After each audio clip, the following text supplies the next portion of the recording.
and welcome to Education Alchemists YouTube channel. My name is Paula, I'm the event manager for this company, but today I'm your host interviewing Rod Angood, Managing and Visual Director for Education Alchemists. Hi Rod. Hello. Hello.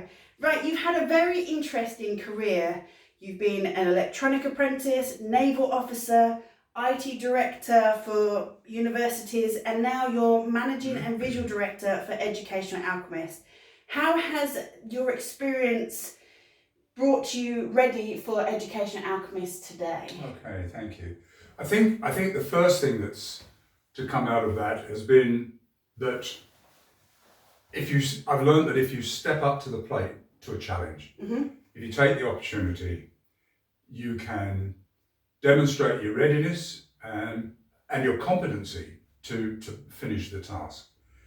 I've been very lucky and I've been given lots of opportunities, normally where maybe your position or your rank or your experience would have denied you that opportunity. So that's why I think I've been lucky. And I've always therefore been able to step up to that challenge and solve some fairly interesting problems. So I've become conditioned to taking new opportunities and going with them. I kind of like it. The second thing to say is that as a technology strategist, I've seen the power and potency of technology, harnessed it to some extent for my own works. I've seen its ubiquity shrink the planet, shrink our world, and wrap it in a mesh, which means that pretty nearly everybody on the planet can talk to somebody else somewhere else on the planet. Sure. And that's huge. Yeah. And we were already on that pathway. We were already exploring that in some significant ways. And then along came COVID-19, and that kind of shattered our fast-held beliefs and tested some of our temerity with technology. I mean, we were still a little bit nervous about where we should push it to, and it tested that. What was magnificent, I think, was that everybody just stepped up to the plate, grabbed hold of technology, and used it as the bailer to stop the boat from sinking. And that was just magnificent. What we now know is that instead of using technology as an emergency tool, we now need to focus our efforts on making it a properly appointed and appropriately designed tool for the future. Sure. So that's what I think is done. It's a no-brainer for me. It's why on earth should we ever import students when we can export learning? And technology and the mesh that I've talked about makes it possible for us to deliver the opportunity for learning anywhere. Amazing. Great. So you have quite unique job within Education Alchemists. You are artist in residence. Can you tell me how you have come to this role and also how it's incorporated into Education Alchemists? Yes, I can try. I think the role has its origins a long time back. Professor Salmon asked me to attend a conference where she was due to deliver a keynote address, and it was in New Zealand. Right. And what she wanted me to do was to create real-time drawings as she delivered her keynote address, and for those to all be done by the time her keynote address was over. I could tell you that I was very nervous, and that would be a huge understatement to think that it was anything less.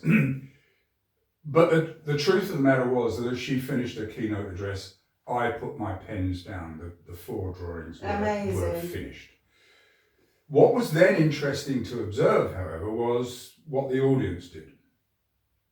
So the delegates got up from their various seats in the hall, and about half of them went down to talk to Professor Salmon and to speak to her and say thank you and talk about her work. The other half came across to have a look at the drawings and the images, and they actually wanted to know what my thought processes were interpreting what had gone on.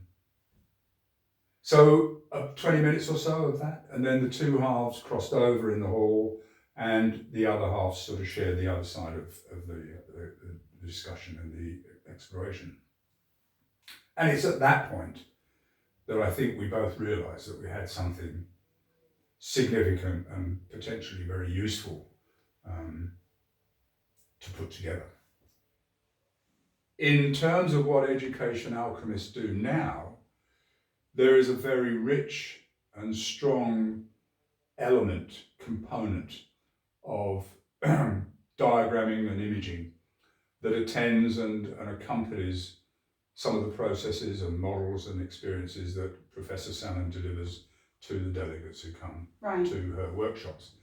And what that means is that I listen to, talk to, and help the delegates work through what it is that they aspire for their students, for a start, as an example.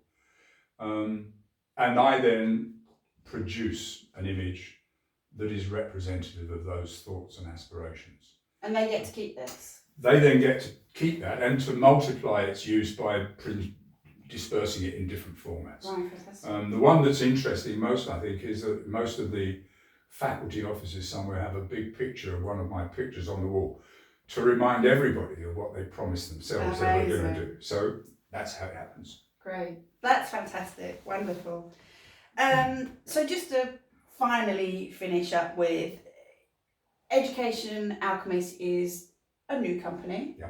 What is your vision for the future going forward? I think it would be very easy for me to say we're going to fix it all. Probably just a little bit presumptuous. But on the other hand, Professor Salmon's work over a lifetime has produced some astounding models and concepts. She's a huge agent of change. Mm-hmm. And now we've blended that with my artistry to make a unique set of components we think will help higher education shift just a bit. Sure. And progressively. I mean, we talk sometimes about some of them shifting from here to here, and others from there to there, and some just from there to there. It's all about where they are on the journey of change anyway, but we want them to use us to help them see different ways in which technology and pedagogy can be blended and harnessed to make the experience of the student much, much better. So that's what we hope to be able to achieve. Well, thank you for talking to me today. Thank you very much, and we'll see you again next time. Bye.